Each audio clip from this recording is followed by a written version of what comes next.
अच्छा, low density planet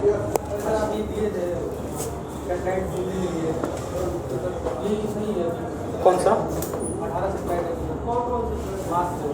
अच्छा अच्छा अच्छा अच्छा, किससे संबंधित कौन सा सैटेलाइट है? उपग्रह ना वही।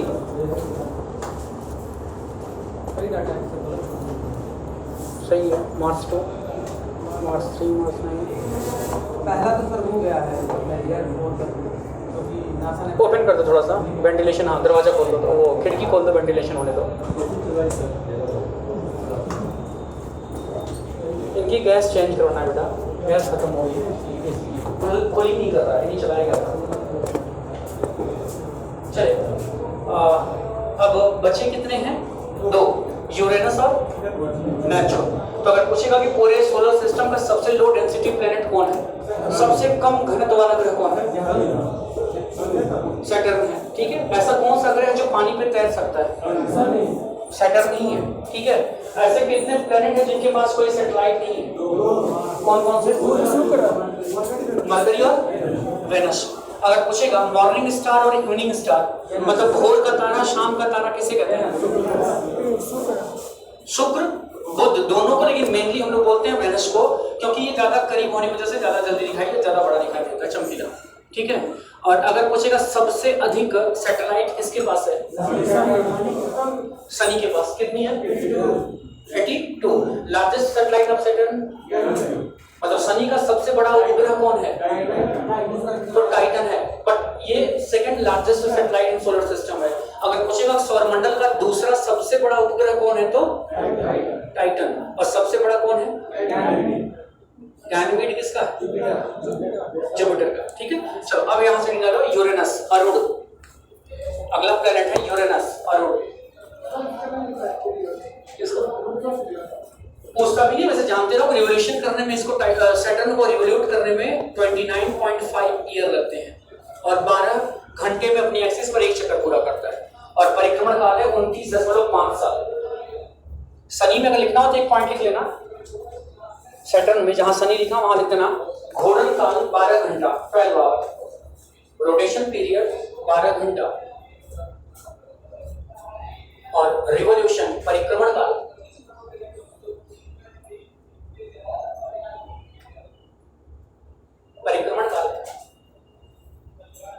और 29.5 ईयर, 29.5 वर्ष। हाँ, दोनों करता है। गैलेक्सी का अपने एक्सिस पर रोटेशन करता है और गैलेक्सी को रिवोल्यूट करता है। हाँ भाई, सूर्य चलेगा, सूर्य के चारों तरफ भी जब चलेंगे तो हाँ, बाकी हम लोग सबसे मतलब तो है नहीं।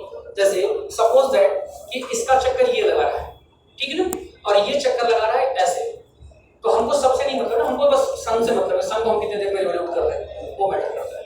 चलिए, यूरेनस, अरुण में पहला क्वेश्चन लिखिएगा। It is third largest planet of solar system. यह सौरमंडल का तीसरा सबसे बड़ा ग्रह है।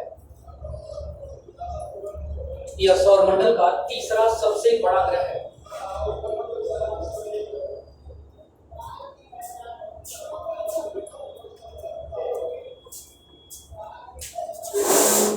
तीसरा सबसे बड़ा ग्रह है। सेकंड क्वेश्चन, सारे क्वेश्चन फैक्चुअल है, पॉइंट वाइज लिखिएगा। अगला प्रश्न लिखिएगा।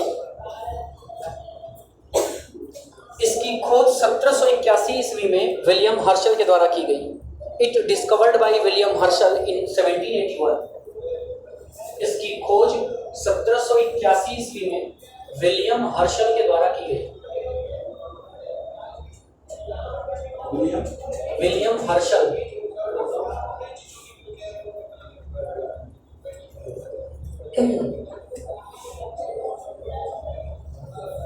विलियम हर्शल के द्वारा की गई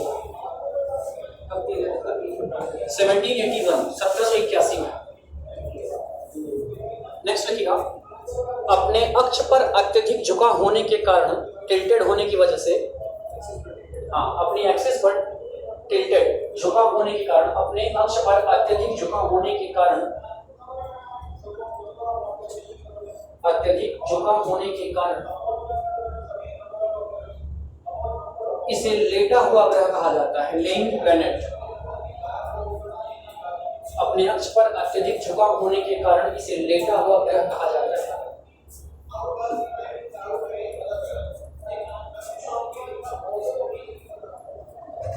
नेक्स्ट, इट हैज 5 रिंग्स। इसके 5 छल्ले हैं। इसके 5 छल्ले हैं।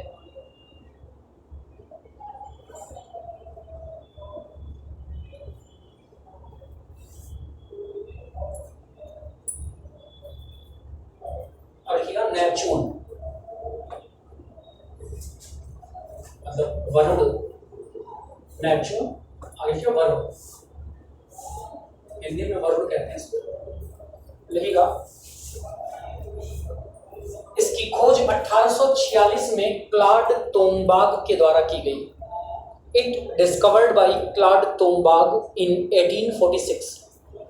इसकी खोज 1846 ईस्वी में क्लॉड तोम्बाग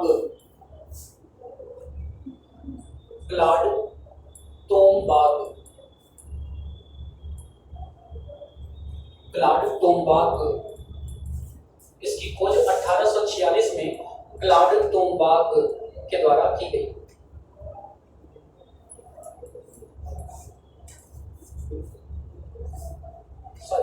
क्लॉड तोम्बाग ही है ना।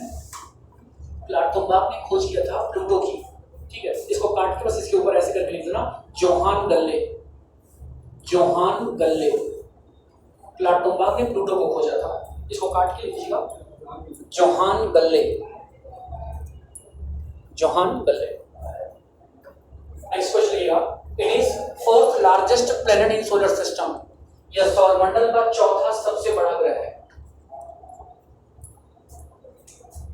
यह सौरमंडल का 4था सबसे बड़ा ग्रह है। 4th largest planet.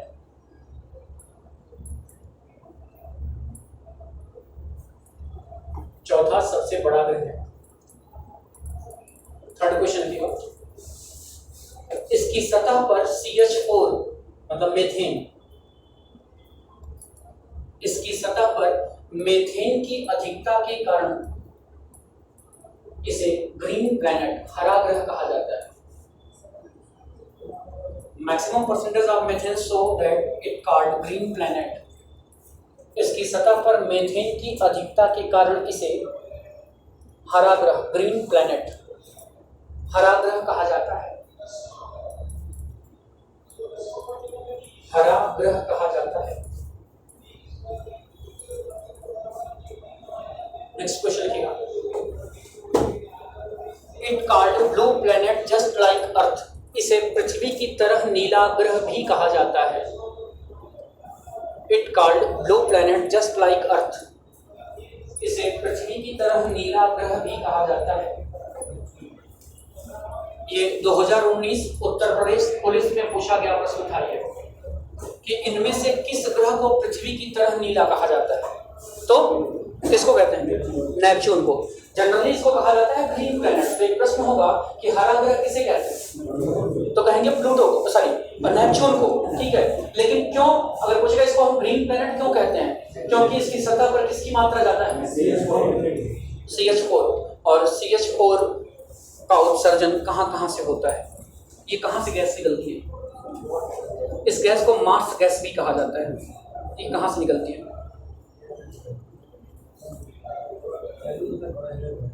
बैलून में मीथेन बढ़ते हैं, हेलियम होती है।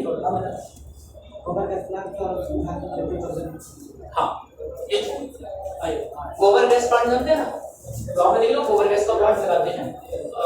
तो गोबर गैस प्लांट से भी मीथेन निकलती है, और खासकर ये धान के खेत से निकलती है। ठीक, जो लोग गाँव देहात से बिलोंग करते हैं, कभी देखिएगा धान की खेत में जब बैठेंगे आप, तो आपको बहुत ज़्यादा गर्मी लगेगी। ठीक है, वो कौन सी गैस होती है? और ये दीमक जानते हैं, जो लकड़ियों को खाते हैं, उनसे भी निकलती है। कौन सी गैस? मीथेन। और एक प्रश्न एग्जाम में पूछा था कि जानवर जब जुगाली करते हैं, जुगाली जानते हैं, गांव की भाषा में कहते हैं पागुर, तो जो जुगाली करते हैं तो कौन सी गैस निकलती है? मीथेन ही निकलती है। ये एग्जाम में पूछा गया प्रश्न है कि जानवर जुगाली करते हैं उस समय कौन सी गैस निकलती है, तो कहेंगे मीथेन। ठीक है, तो मीथेन का परसेंटेज सबसे ज्यादा किस ग्रह पर है? नेपच्यून पे। इस वजह से यह ग्रह कैसा दिखता है? ग्रीन। लेकिन उसका कुछ हिस्सा कैसा दिखता है? ब्लू। तो ब्लू या नीला ग्रह किसे कहते हैं? पृथ्वी को कहते हैं। क्योंकि पृथ्वी की सतह पर 71% क्या जल। तो अंतरिक्ष से देखने पर कैसा दिखता है पृथ्वी? नीला। तो प्रश्न पूछा था 2019 पुलिस के पेपर में, इनमें से किस ग्रह को पृथ्वी की तरह नीला कहा जाता है? तो नेपच्यून। क्लियर हो गया? नेक्स्ट, अब लास्ट बचा है प्लूटो। तो प्लूटो प्लेनेट है नहीं, मैंने आपको शुरू के क्लास में बता दिया था कि जब सोलर सिस्टम बना तो टोटल कितने ग्रह थे? आज प्रेजेंट टाइम में कितने हैं? 8। किसको बाहर किया गया? प्लूटो को। कब बाहर किया गया? 2006 में। तो इससे जुड़े 4 से 5 क्वेश्चन है, उसको लिख लीजिएगा। नीचे निकलेगा यम, इंग्लिश में कहते हैं प्लूटो।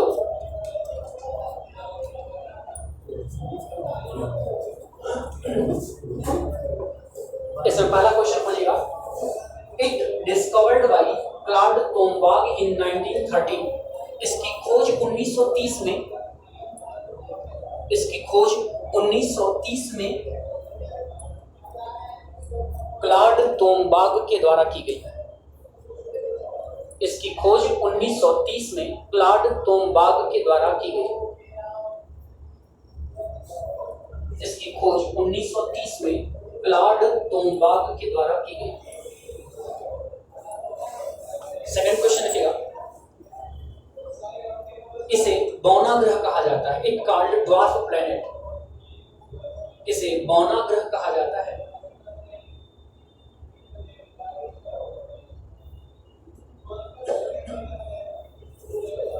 इसे बौना ग्रह कहा जाता है, ड्वार्फ प्लैनेट। थर्ड क्वेश्चन, 2006 में, तीसरा क्वेश्चन लिखिएगा, 2006 में IAU international astronomical union, Hindi में कहते हैं अंतरराष्ट्रीय खगोलीय संघ, 2006 में IAU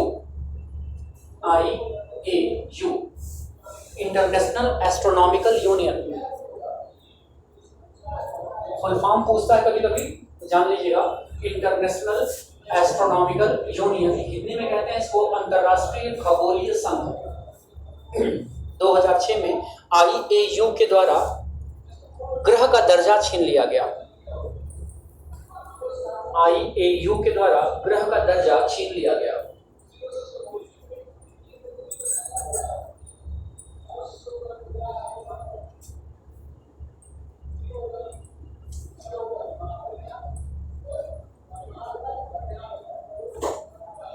थर्ड क्वेश्चन लिखिएगा, IAU समिट, मतलब IAU का सम्मेलन प्राग में हुआ था। IAU का सम्मेलन प्राग में,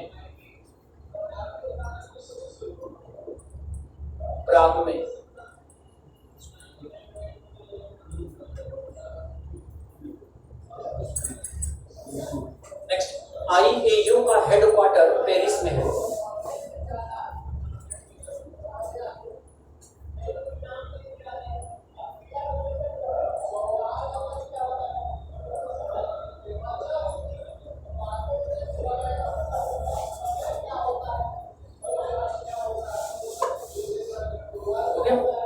इसका हेडक्वार्टर कहाँ है? पेरिस। और पेरिस किसकी राजधानी? फ्रांस की। किस नदी के तट पर है? सीन नदी के। अगर पूछेगा पेरिस किस नदी के तट पर स्थित है, तो कहेंगे सीन नदी के तट पर। क्लियर? चलिए, तो अब अगर पूछेगा बताइए वर्तमान में टोटल कितने प्लैनेट हैं, कितने ग्रह हैं, तो कहेंगे 8। प्लूटो को बाहर कब किया गया? किस सम्मेलन के द्वारा? IAU का full form international astronomical union, अंतरराष्ट्रीय खगोली। ये सम्मेलन कहाँ हुआ था? प्राग। किसकी कैपिटल है? Check Republic. यूरोप में एक देश है चेक गणराज्य। इसका हेडक्वार्टर कहाँ है? पेरिस में। और किसका मुख्यालय है? पेरिस में। और किसका मुख्यालय है?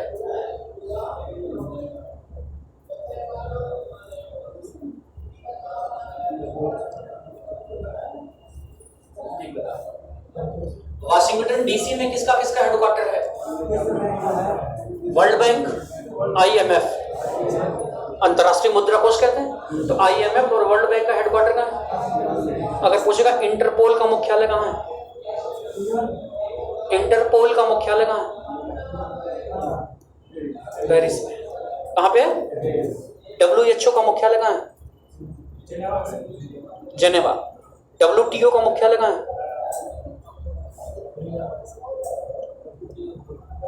वर्ल्ड ट्रेड ऑर्गेनाइजेशन जेनेवा में ही है, ठीक है।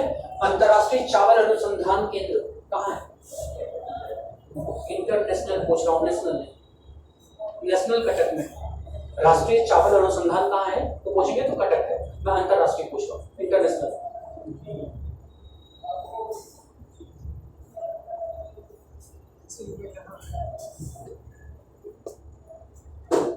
इतना हिंट कर रहा है कि उसकी जो राजधानी है वो किसी आइसक्रीम के नाम से मिलती जुलती है।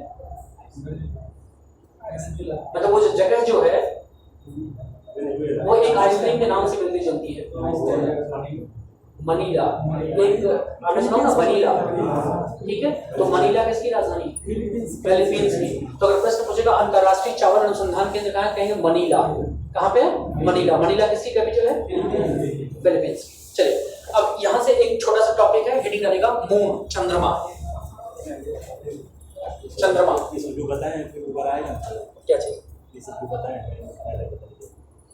याद रखना कि जितना क्वेश्चन मैं लिखवाता हूँ उससे ज्यादा बताता हूँ, और जो बताता हूँ वो श्योर आता है एग्जाम में। बता दिया वो दिमाग में रखना पड़ेगा। कभी कभी आ जाएगा दिमाग में, तो लिखवा दूंगा, ऐसा नहीं है। लेकिन ध्यान रखना कि मैं जैसे होता क्या बेटा, कभी कभी आप देखो जितने लोग ग्रेजुएशन कर रहे हैं ना, हाई स्कूल इंटर तक टीचर लिखवाता है, ठीक है। चलो लिखो, बोलेगा लिखो डीएनए का फुल फॉर्म लिखो, डीएनए आरएनए में अंतर लिखो। लेकिन जब आप बड़ी क्लासेस में जाओगे तो लेक्चर चलता है। प्रोफेसर जो आएगा वो क्या करेगा, वो लेक्चर देता है, और वो डिपेंड करता है आपके ऊपर, इसमें से हमको क्या नोट डाउन करना, क्या छोड़ना। इतनी देर से मैं बोल रहा था, सब लोग मुझे देख रहे थे। किसी को लगा कि ये क्वेश्चन एथेंटिक क्वेश्चन है, इसको नोट डाउन करना चाहिए। छूट जाएगा। बिल्कुल नहीं, कि जब मैं इसको बता रहा हूं तो दूसरा कुछ बोलूंगा ही नहीं। अभी जब टॉपिक चल रहा है प्लैनेट, इसके अलावा जो मैंने क्वेश्चन पूछा, आप देखिएगा कभी किसी एग्जाम में, तो ये इसमें से कोई क्वेश्चन आपके एग्जाम में मिलेगा। तो आप क्या करो ना, पीछे का जो एक पेज हो वहां पे ऐसे क्वेश्चन को नोट डाउन कर लो, बाकी जाके नोट्स उसका बना लिया। कोशिश करिए कभी मौका मिलेगा तो हम जितना कुछ पूछे हैं उसको लिखवा देंगे। लेकिन अभी मैं आपको हिंट कर दूं कि जितना मैं क्वेश्चन बताता हूं उसको गौर से सुनना, क्योंकि ऐसे क्वेश्चन 60% एग्जाम में आए हैं।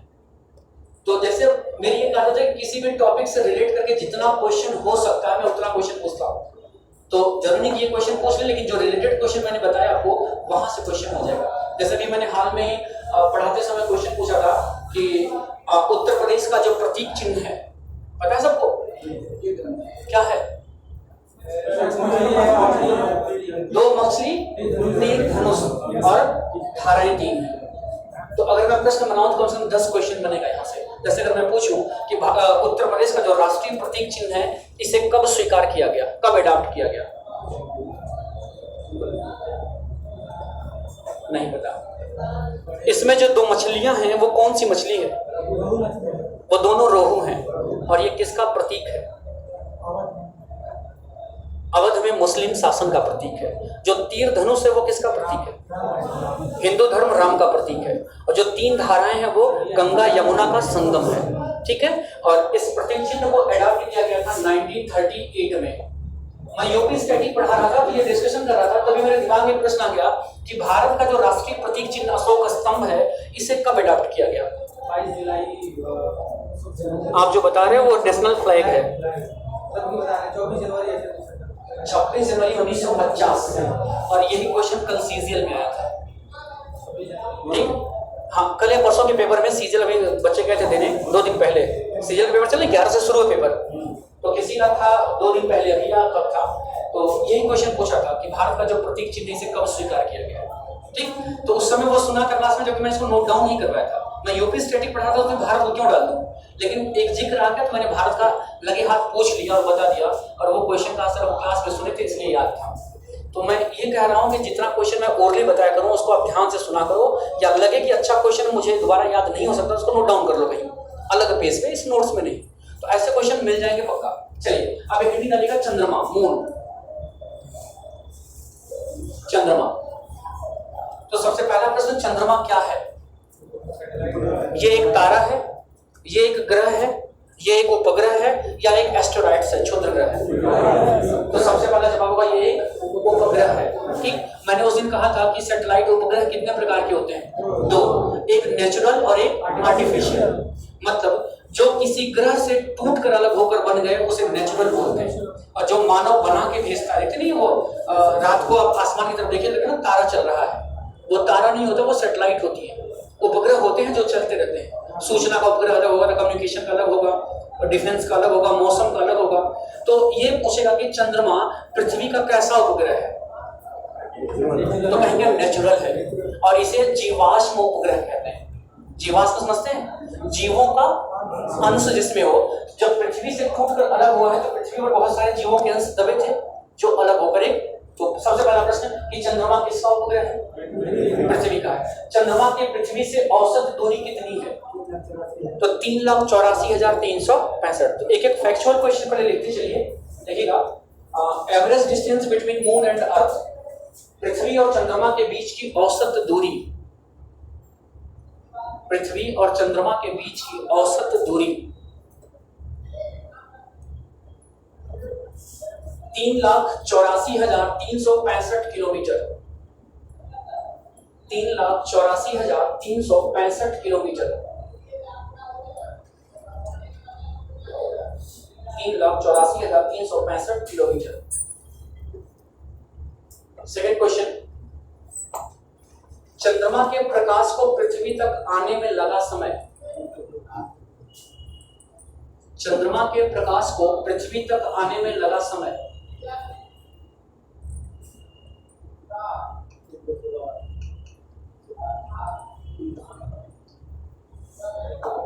चंद्रमा के प्रकाश को पृथ्वी तक आने में लगा समय। आगे डैश देखिए, बताइए कितना समय लगता है चंद्रमा के प्रकाश को पृथ्वी तक आने में? 1.3 second, 1.3 second. 1.3 second, 1.3 second. Next लिखिएगा, चंद्रमा का गुरुत्वाकर्षण, ग्रेविटी, मून की ग्रेविटी, चंद्रमा का गुरुत्वाकर्षण पृथ्वी का 1/6, 1/6 है।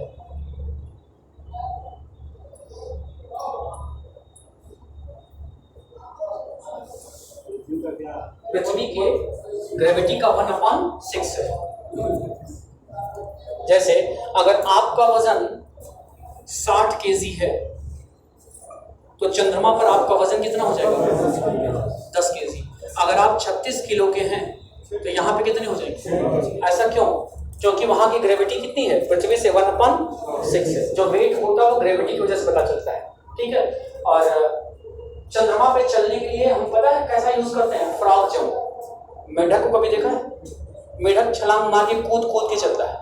ऐसे अगर हम चंद्रमा पे हमको चलना रहा और हम अगर इंसानियत के तौर पर चलना चाहेंगे तो हमारे दोनों पैर हवा में उड़ जाएंगे और हम तैरना शुरू कर देंगे, ठीक है। तो अगर चंद्रमा पे चलना है तो कूद कूद के चलना पड़ता है, फ्रॉग जंप करके। आ रहा में?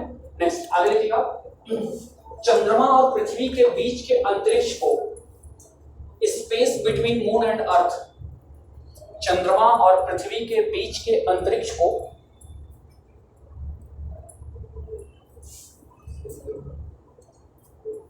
चंद्रमा और पृथ्वी के बीच के अंतरिक्ष को सिज लूनर कहते हैं।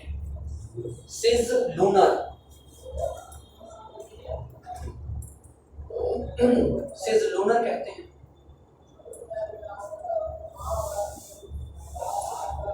चंद्रमा और पृथ्वी के बीच के अंतरिक्ष को सिज लूनर कहते हैं। नेक्स्ट, चंद्रमा के दक्षिणी ध्रुव पर, साउथ पोल पर,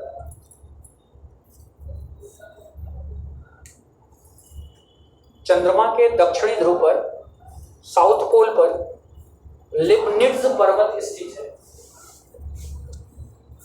लिबनिट्ज पर्वत,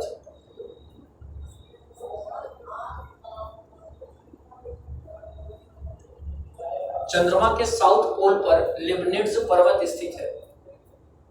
तो पहला प्रश्न तो यही बनेगा कि लिबनिट्ज माउंटेन कहाँ स्थित है? तो जवाब होगा मून पर। दूसरा क्वेश्चन बनेगा चंद्रमा के किस पोल पर है? तो साउथ पोल पर है, ठीक है। और अभी हाल में आपने सुना होगा कि भारत के द्वारा एक सैटेलाइट छोड़ी गई थी, चंद्रयान 2। तो वो किस पोल पे जा रहा था? कहाँ से छोड़ा गया था? श्रीहरिकोटा में कौन सा अंतरिक्ष स्टेशन है? सतीश धवन किस झील के निकट है? कोलिकट झील के निकट। और श्रीहरिकोटा द्वीप किस राज्य में स्थित है? आंध्र। किस सागर में स्थित है? बंगाल की खाड़ी में या अरब सागर में? तो बे ऑफ बंगाल, क्योंकि आंध्र प्रदेश कहाँ है? जहाँ है आंध्र प्रदेश, तो इधर बंगाल की खाड़ी और इधर अरब सागर, नीचे हिंद महासागर। तो हिंद महासागर का ही पानी दो तरफ बढ़ गया, इधर बंगाल की तरफ बढ़ गया तो इसे बे ऑफ बंगाल बोलते हैं, और इधर अरब सागर को अरब कंट्री की तरफ चला गया तो अरेबियन सी बोलते हैं। क्लियर? तो दोनों क्वेश्चन क्लियर कि लिबनिट्ज माउंटेन कहाँ है? तो कहेंगे मून पर। मून के किस पोल पर है? साउथ पोल पर। ठीक है, आगे लिखिएगा।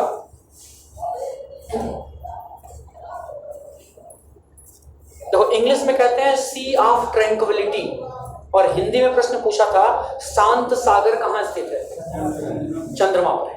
शांत सागर कहाँ है? तो लिख लो शांत सागर चंद्रमा पर स्थित है, या सी ऑफ ट्रैंक्विलिटी, दोनों लिख लेना। सी ऑफ ट्रैंक्विलिटी, हाँ tranquillity, sea of tranquillity bracket में शांत सागर चंद्रमा पर स्थित है।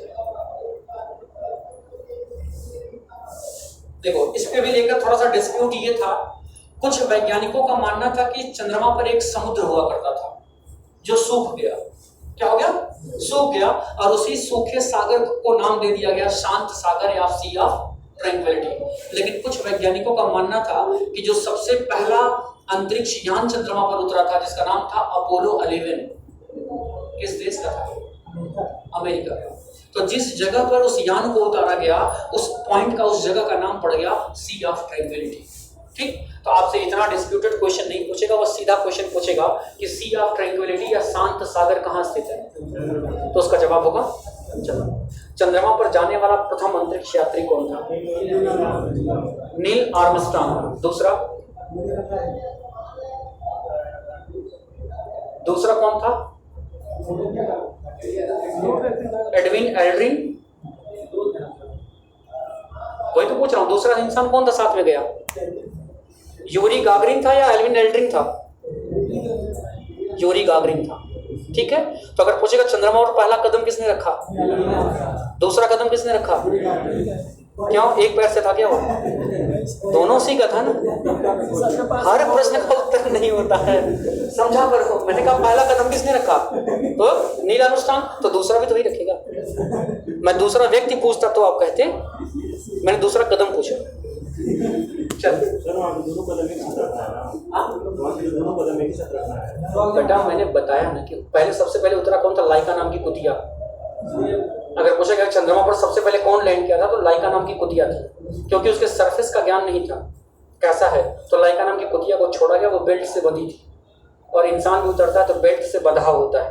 अगर बेल्ट खुल गया तो आप अंतरिक्ष में कहाँ जाओगे आपका कोई पता? आप खो जाओगे, उड़ जाओगे वहीं पे। तो उसके बाद नील आर्मस्ट्रांग उतरते हैं, उतरने के बाद वो जंप जब चलते हैं वो जंप करके चलते हैं।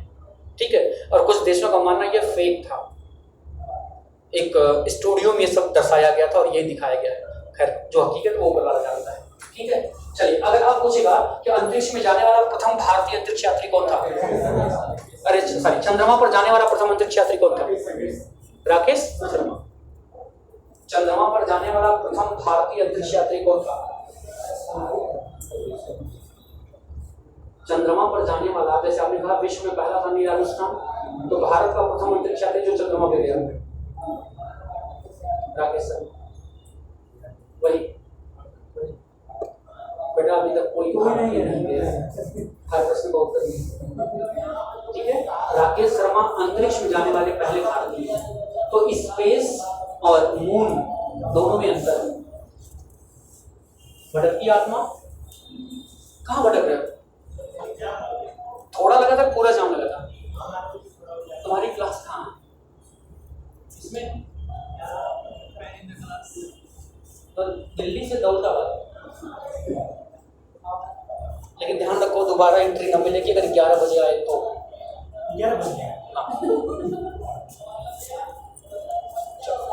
ठीक है, तो अगर पूछेगा कि प्रथम भारतीय, मैंने देखो ध्यान से सुनना कि अगर आप पृथ्वी के ऑर्बिट से बाहर निकल गए, पृथ्वी की कक्षा से बाहर चले गए, तो आप अंतरिक्ष में आ गए। तो अंतरिक्ष का मतलब चंद्रमा नहीं होता है। तो अंतरिक्ष में जाने वाला प्रथम भारतीय राकेश शर्मा, लेकिन चंद्रमा पर अभी भी कोई भारतीय नहीं गया है। क्लियर हो गया? ठीक। अंतरिक्ष में जाने वाली प्रथम महिला अंतरिक्ष यात्री, दो नाम आ रहा है। एक लोगों ने बोला सुचेता कृपलानी, जो कि उत्तर प्रदेश की पहली महिला सीएम। दूसरा नाम आया कल्पना चावला, तो कल्पना चावला भी ऑप्शन में नहीं है। सुनीता विलियम्स भी ऑप्शन में नहीं है। तो वैलेंटीना तेरेस्कोवा, कौन? वैलेंटीना तेरेस्कोवा, जो कि अंतरिक्ष में जाने वाली पहली महिला रशियन थी वो। ठीक है। और भारतीय मूल की पूछेगा तो कल्पना चावला है। ठीक। अंतरिक्ष में जाने वाला पहला टूरिस्ट कौन था?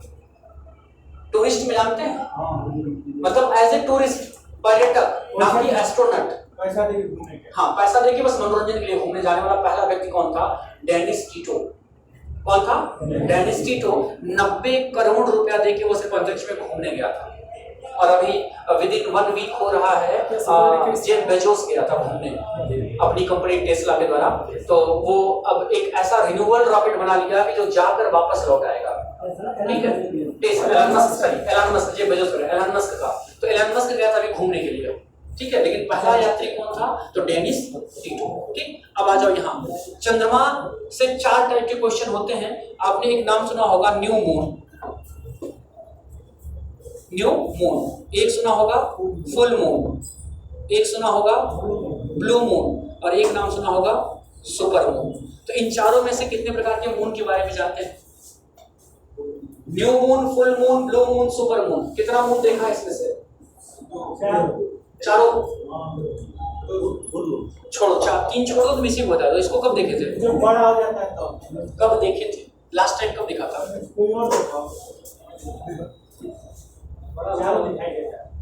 देता तो है बेटा, पता नहीं। जैसे मैंने पूछा था उस दिन हेली कॉमेट उच्छल तारा कितने लोगों ने देखा, तो धड़ाधड़ हाथ उठाया सबने। जब मैंने बताया कि लास्ट बार 1986 में दिखा था, तो सब सरेंडर कर दिए, क्योंकि सब 2000 बाद या 1995 के बाद आए। लास्ट में अब ये अगला दिखेगा 2062 में। ठीक है। तो देखो ध्यान से सुनो, न्यू मतलब क्या होता है?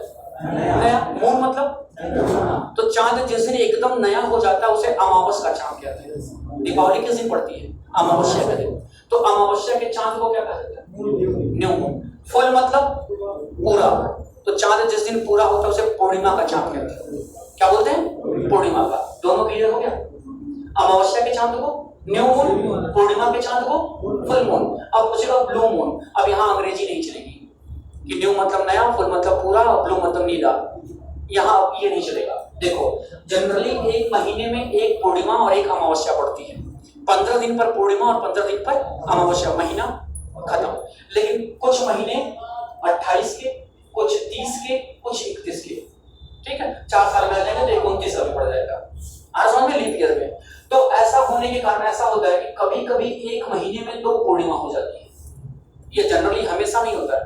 2015 में हुआ था, 2018 में हुआ था, आगे कब होगा अभी पता नहीं। ठीक है। तो जब एक ही महीने में 2 पूर्णिमा हो जाती है तो पहली पूर्णिमा को कहते हैं फुल मून, और उसी महीने की दूसरी पूर्णिमा को नाम दिया गया है ब्लू मून। और समझ में, ब्लू मून किसे कहते हैं?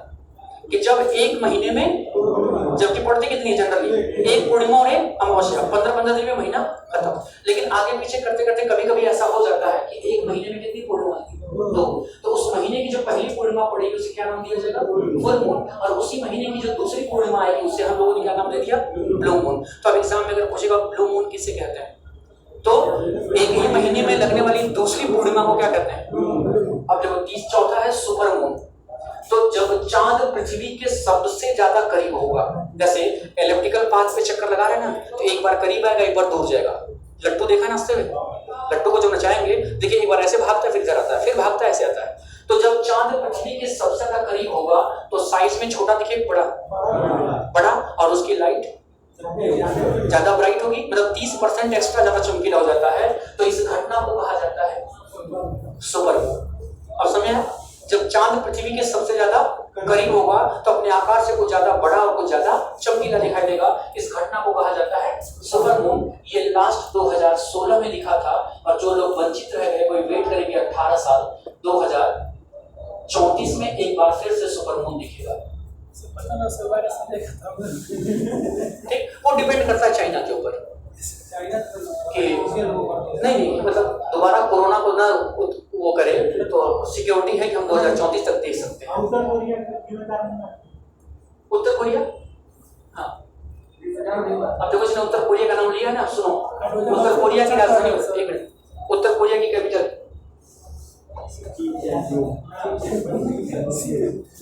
उत्तर कोरिया की capital Seoul, Pyongyang, Sierra Leone और नामीबिया। प्योंगयांग। चलो दूसरा क्वेश्चन इससे, नॉर्थ कोरिया को साउथ कोरिया से किस इंटरनेशनल लाइन के द्वारा अलग किया जाता है?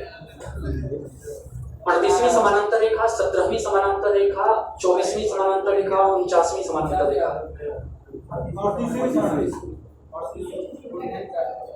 38वीं समानांतर रेखा अलग करती है किसको? नॉर्थ कोरिया को साउथ कोरिया से। और 17वीं किसको अलग करती है? उत्तरी और दक्षिणी वियतनाम को। वियतनाम की राजधानी हनोई। ठीक है, 49वीं किसको अलग करती है? यूएसए और कनाडा को। 24वीं किन दो देशों के बीच में विवादित है? अगर क्वेश्चन पूछा कि 24वीं समानांतर रेखा किन दो देशों के बीच में विवादित है, किसी को पता है? भारत और पाकिस्तान के बीच में। ये कौन सी रेखा गुजरती है यहाँ से? कर्क रेखा। और कर्क रेखा 23.5 डिग्री है ना, तो उससे थोड़ा सा ऊपर आ पाओगे तो यही है कच्छ का रण। रण आप कच्छ सुना है ना, कच्छ का रण। इसी को लेकर विवाद होता है पाकिस्तान और भारत में। तो पूछेगा 24वीं समानांतर रेखा किन दो देशों के बीच में डिस्प्यूटेड है? तो इंडिया और क्लियर हो गया। चंद्रमा के क्वेश्चन क्लियर हो गए। हम चंद्रमा का कितना परसेंट हिस्सा देखते हैं? 59, लिख लेना। चंद्रमा का सिर्फ 59% हिस्सा हम देख पाते हैं, लेकिन हम चंद्रमा का 59% ही देखते हैं। हम चंद्रमा का सिर्फ 59% हिस्सा ही देखते हैं।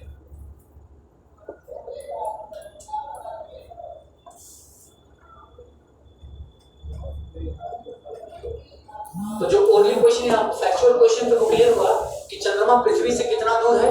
तो 3,84,300। चंद्रमा के प्रकाश को पृथ्वी तक आने में कितना समय लगता है? 1.3 सेकेंड।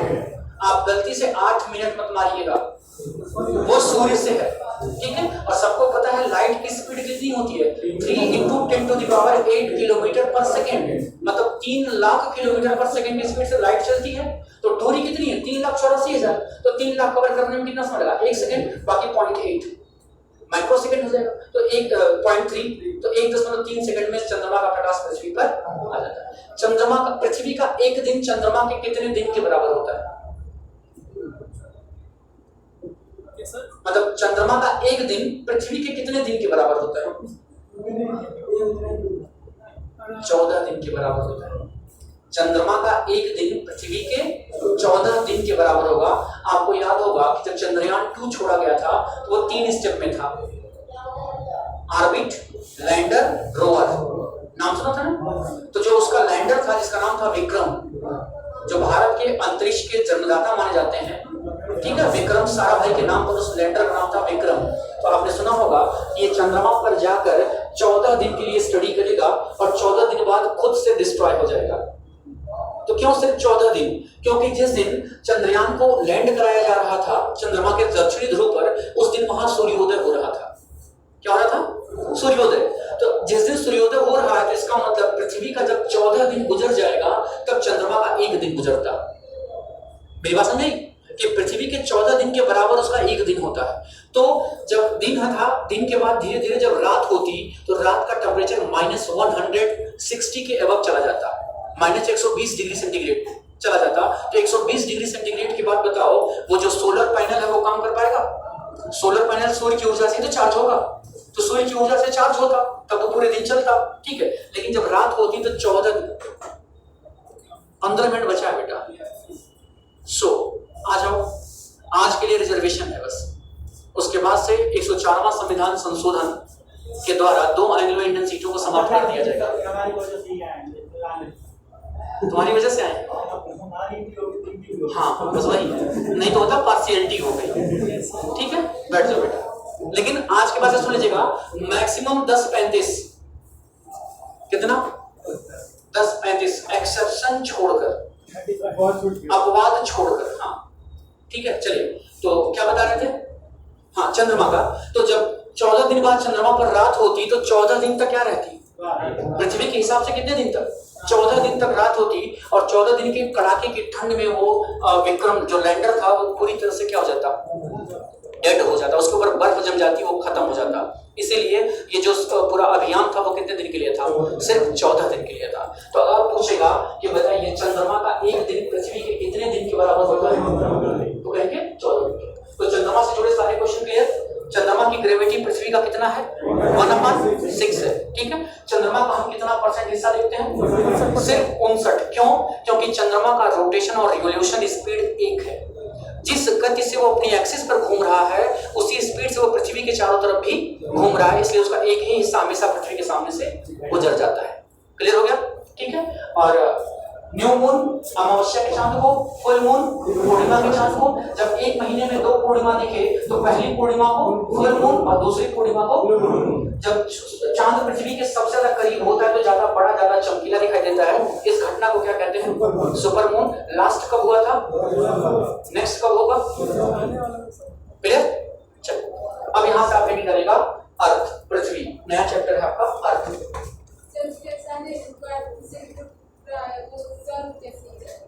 हाँ सब सोलर सिस्टम से चलते हैं। हाँ बिल्कुल, वो सिस्टम से कंट्रोल होते हैं, अदरवाइज सब लड़ जाएंगे एक दूसरे से।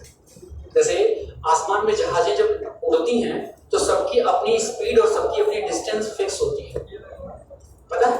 रेयर केस में कभी कभी होता है कि लड़ जाती है, बाकी रडार पे उन सबको डिस्टेंस और उनकी हाइट फिक्स होती है कि आप इतनी ऊंचाई पे जाएंगे। जैसे देखो यहाँ तो आपको लोकल में नहीं, लेकिन जब आप दिल्ली वगैरह में जाओगे, इंटरनेशनल एयरपोर्ट में जाओगे तो वहाँ हर 5 मिनट पे एक उड़ान होती है। ठीक है, एक उड़ के भी गई तो पीछे दूसरी रनवे तैयार है। तो अगर एक ही ऊंचाई पे उड़ाओगे और मतलब उड़ाओगे उसको तो कहीं ना कहीं एक्सीडेंट होना ही होना है। तो अगर पहली 10,000 मीटर पे है तो दूसरी 11,000 चली जाएगी। ठीक है, वो 10.5 पे आ जाएगी, वो 9 पे आ जाएगी, ऐसे चलते हैं क्योंकि उनका रूट फिक्स होता है। उनका भी इंटरनेशनल मार्केट होता होगा। बात का मतलब क्या होता है? एक उपकरण का नाम मैंने आगे चल के मैं लिखवाऊंगा, अल्टीमीटर। पूछता है कि हवाई जहाज की ऊंचाई किससे मापी जाती है?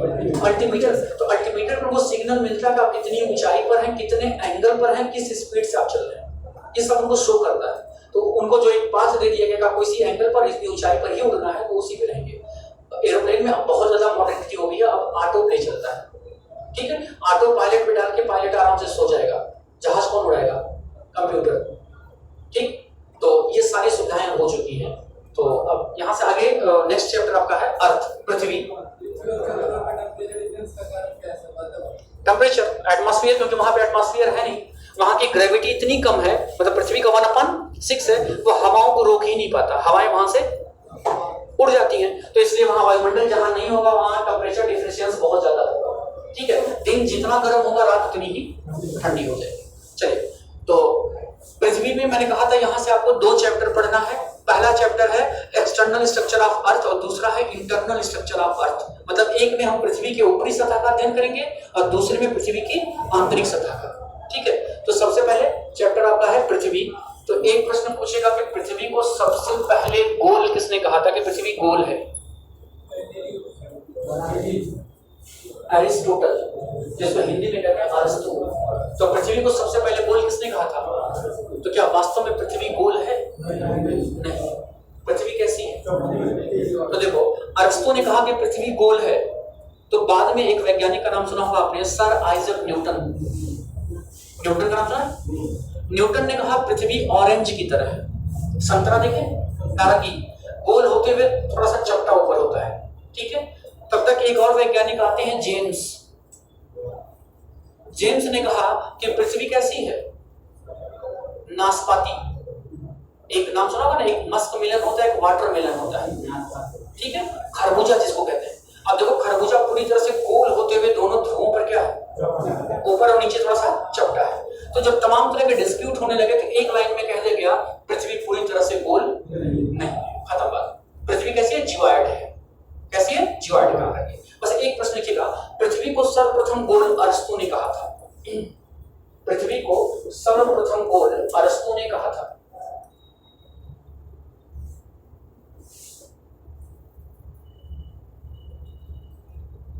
यहां से पहले कुछ फैक्चुअल क्वेश्चन लिख लेंगे और उसके बाद आगे बढ़ेंगे तो वहां कॉन्सेप्चुअल मिलेगा आपको। दूसरा, पृथ्वी की औसत आयु, average age of the earth. पृथ्वी की औसत आयु,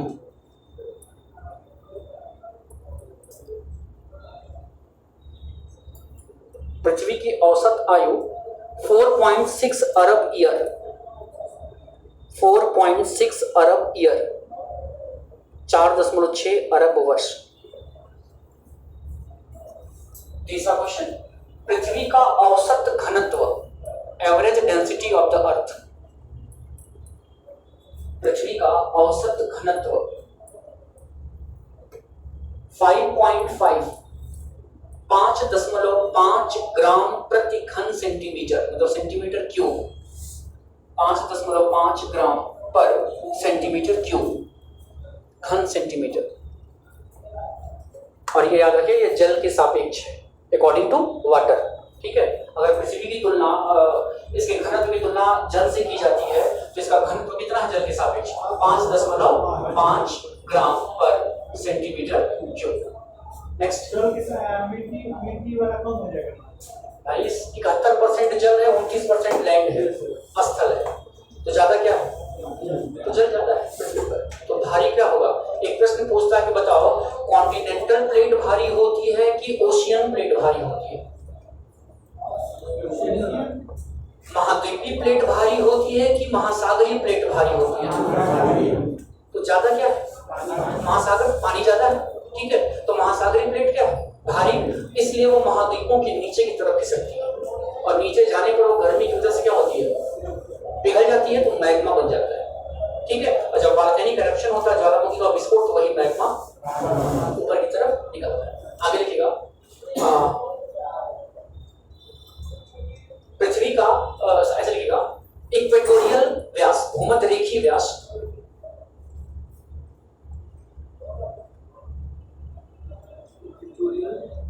इक्वेटोरियल डायमीटर, भूमध्य रेखीय व्यास 12,756 किलोमीटर, 12,756 किलोमीटर। अब देखो, व्यास का आधा क्या होता है?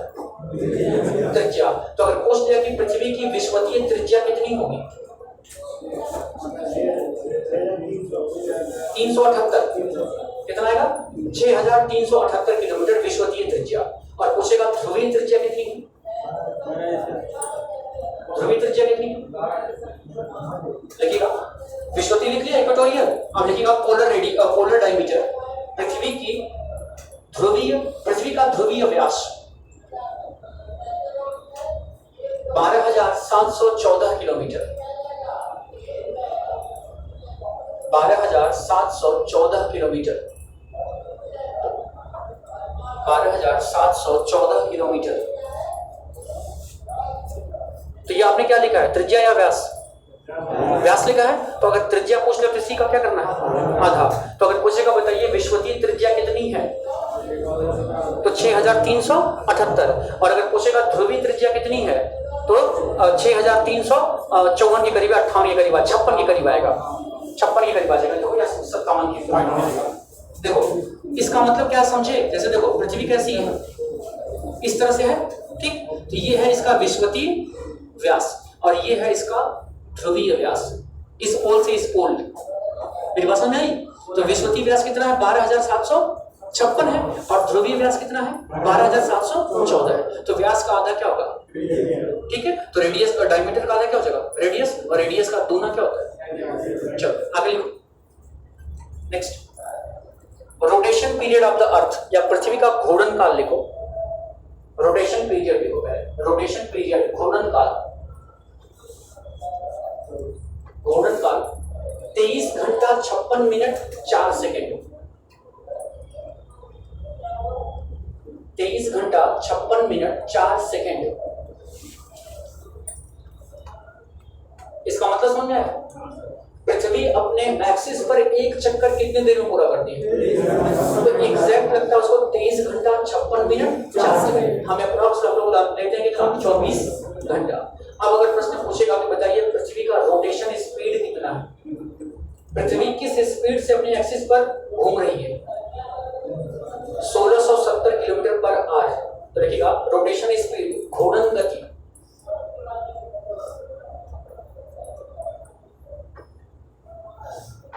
घूर्णन गति 1670 किलोमीटर प्रति घंटा पर आवर।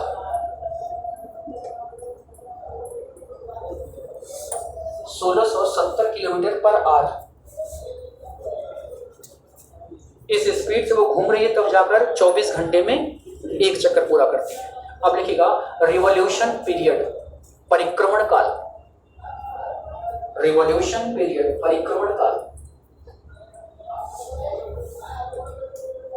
परिक्रमण काल 365 दिन 5 घंटा 48 मिनट 46 सेकेंड। 365 दिन 5 घंटा 48 मिनट 48 मिनट 46 सेकेंड, 46 सेकेंड। अच्छा, हम लोग जनरली कितना लेते हैं? 365 का 1/4 होते हैं। देखो एक साल में 365 दिन क्यों होते हैं? क्योंकि पृथ्वी को सूर्य का चक्कर लगाने में कितना समय लगता है? तो 365 दिन 5 घंटा 48 मिनट 46 सेकेंड। तो क्या 5 घंटा 48 मिनट 46 सेकेंड को हम एक दिन मान लें? एक दिन के लिए कितना घंटा चाहिए? 24, जबकि ये है कितना? 5 घंटा 48 मिनट 46। तो इसे हम क्या करते हैं, उठा के डाल देते हैं एसबीआई में, स्टेट बैंक ऑफ इंडिया। तो एक साल के लिए अगर अपना पूंजी जमा कर देंगे तो उसका कुछ इंटरेस्ट मिलेगा, कुछ ब्याज मिलना चाहिए, ठीक है। तो कहने का सेंस है कि इसको हम एक साल में काउंट ही नहीं करते, इसको हम लोग अप्रॉक्स मान लेते हैं एक साल में 6 घंटा। कितना? तो 4 साल बाद कितना हो जाएगा? और 24 घंटा बराबर एक दिन। तो इसीलिए जो चौथा साल लीप ईयर वर्ष होता है उसमें एक दिन एक्स्ट्रा बढ़ जाता है। तो वो एक दिन जो एक्स्ट्रा है वो जोड़ दिया जाता है किसमें? फरवरी में। तो फरवरी कितनी हो जाती है? 29, और वो साल हो जाता है 366। तो लीप ईयर में कुल कितने दिन होते हैं और जनरली साल में कितने होते हैं? अब समझ आ गया? तो सूर्य का चक्कर लगाने में पृथ्वी को लगता है 365 दिन 5 घंटा 48 मिनट 46 सेकंड। देखिएगा रिवॉल्यूशन स्पीड, किस गति से पृथ्वी सूर्य का चक्कर लगा रही है? रिवॉल्यूशन स्पीड 29.8 29.8 किलोमीटर पर सेकेंड।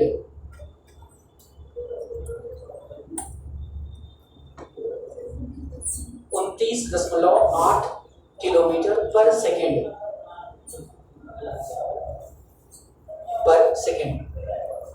मतलब पृथ्वी सूर्य के चारों तरफ किस स्पीड से घूम रही है? तो लगभग 30 किलोमीटर पर सेकेंड की स्पीड से, तब जाके उसको 365 दिन लगता है एक चक्कर पूरा करने में। आगे लिखिएगा, हाँ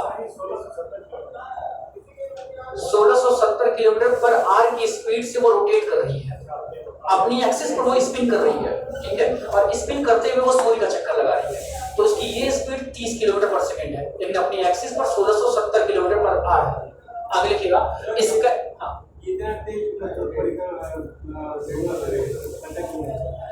पता क्यों नहीं चलता है? कभी ददरी के मेला में जिग जैग झूला झूले हो? एक झूला आता है ऐसे चक्री की तरह रहेगा और उस बीच में लोग कार की तरह बना होता है, लोग बैठे रहते हैं पकड़ के। तो एक बार इधर भागता है, एक बार उधर भागता है। ब्रेक डांस, अच्छा जिग जैग उसको ब्रेक डांस बोलते हैं। ब्रेक डांस देखा है ना उसको? तो अब सोचो, आपने देखा हुआ जो झूले का ऑपरेटर होता है वो यहीं खड़ा हो जाता है, ठीक। अब ये पूरा घूम रहा है, इसी के साथ वो हाथ छोड़कर घूमता है, ठीक है। लेकिन अगर आप गलती से हाथ छोड़ दिए, अंदर बैठे हैं, तो आप जाएंगे सीधे जहां ऊंट बिकता है, उठा के फेंक देगा। तो जब पूरी चीज एक साथ घूम रही है तो उस पर आप खड़े हो तो आपको उसकी स्पीड का पता नहीं चलेगा। आ रहा समझ में? अगर पर्टिकुलर कोई चीज मूव कर जाए, जैसे भूकंप आता है तो पूरे पृथ्वी पर एक साथ भूकंप नहीं आता है। जब किसी विशेष क्षेत्र में वो हो जाता है वाइब्रेशन, तो वो चीज गिर जाती है, लगता है झटका ना। लेकिन अगर पूरी पृथ्वी ही घूम रही है, उसी पे आप खड़े हो तो आपको पता चलेगा।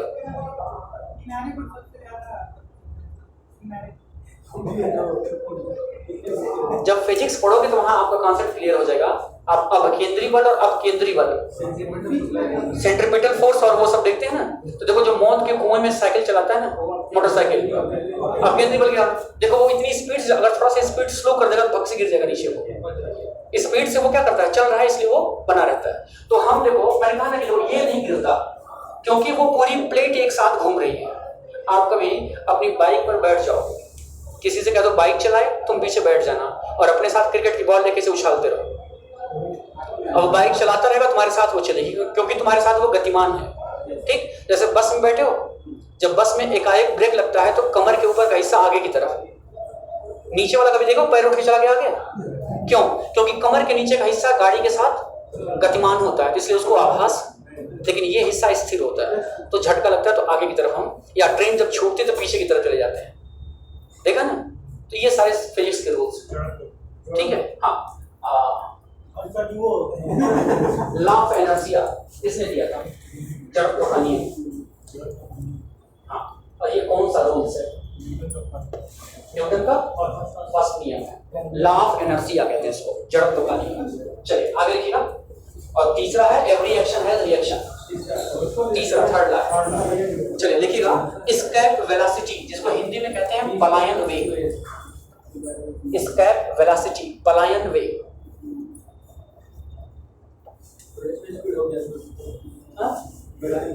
11.2 लिखिएगा, 11.2 किलोमीटर पर सेकेंड।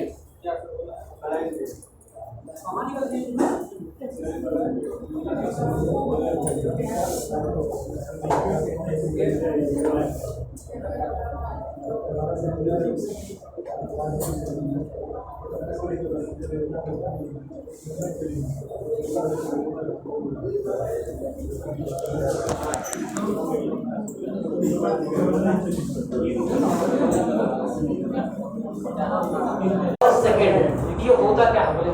स्टेप वेलोसिटी होती क्या है? आवाज नहीं, बताओ। मतलब जितने तेजी से जाएंगे तो पृथ्वी को कवर कर देंगे।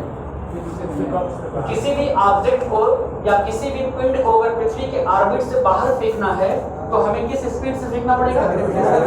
11.2। मतलब अगर हमारे हाथ में इतनी ताकत आ जाएगा, हम क्रिकेट बॉल को अगर 11.2 किलोमीटर पर सेकंड की स्पीड से हवा में उछाल दें तो पृथ्वी के ऑर्बिट से बाहर वो लौटकर पृथ्वी पर नहीं आएगी। इस बल को कहा जाता है पलायन वेग। तो इस पर काम करता है सैटेलाइट। ये जो उपग्रह वगैरह छोड़े जाते हैं वो किस पे काम करते हैं? इसका वेलोसिटी पे करते हैं। ठीक है। हाँ, हाइड्रोजन, लिक्विड हाइड्रोजन होता है। ये पेट्रोल और डीजल इतना एनर्जी नहीं दे पाएगा। वो लिक्विड हाइड्रोजन का यूज करते हैं जो तेजी के साथ उसको फायर के साथ आगे बाइक में डाल देंगे तो क्या होगा? अच्छा, हमने ये सुपरसोनिक नाम सुना है? ये सुपरसोनिक मिसाइल। ये सुपरसोनिक क्या होता है? हाइपरसोनिक, सुपरसोनिक क्या होता है? इसका 20,000 ऊपर हो जाए, 20,000 मतलब ध्वनि की स्पीड से लगभग 5 गुना तेज। यस सर, 5 गुना से। और ध्वनि की स्पीड कितनी है बता दो? 254 सही बता रहा है? जहाँ तक मुझे अगर 338 टाइप है क्या कुछ ऐसा? 300 के अबव है। अलग-अलग लिक्विड का अलग है। अरे तो भाई हम लिक्विड का है मशीन, हम ठोस की बात कर रहे हैं। किस में ज्यादा होती है? ठोस में, स्टील में होता है। ठीक है, चलिए। तो इसके बाद किसी क्लास है मैथ्स की। तो ये कहाँ आप लोग कम ज्यादा होते हैं?